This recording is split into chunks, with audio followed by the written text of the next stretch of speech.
Hi, Broadway.com. I am so sorry to say that this edition of the show is done in some sort of a quarantine. Broadway has gone dark.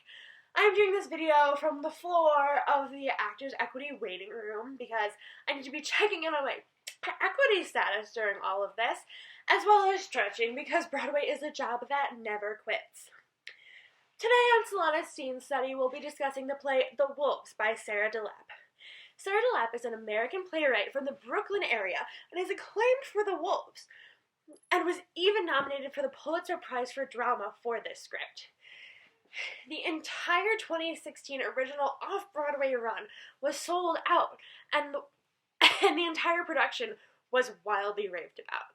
DeLappe was very influential in portraying women in the way that she did, which we'll get more into later, and having an all-female cast.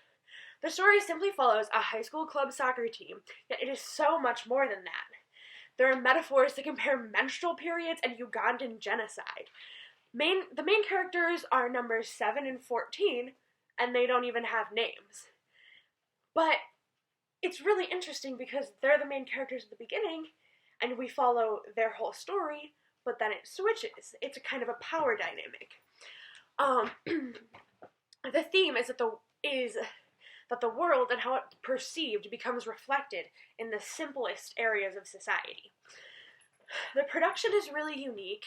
It's one room and it's a soccer field, an indoor soccer field.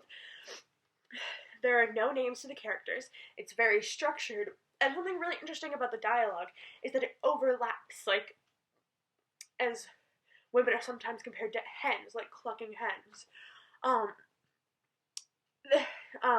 This play is also really unique in what it talks about. There are very strong topics not usually discussed in people of their ages, which kind of shows how they're not understanding it and how they're not understanding themselves. It also shows connections of the girls in their own personal experiences. At the beginning, number 7 and number 14 are the cream of the crop. They're awesome.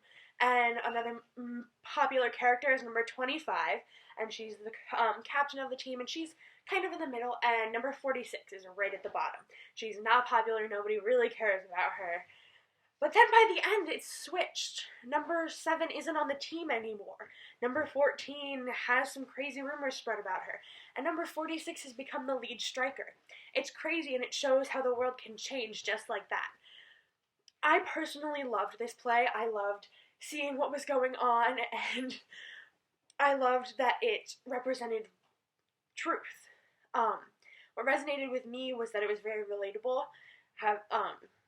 Having being a girl who's just come out of that age group, it was very interesting to see.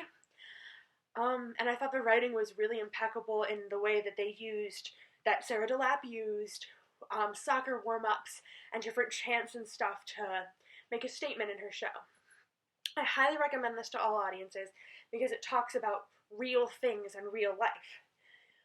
And I want to leave this saying that this was the play that I've been most impressed by in the course.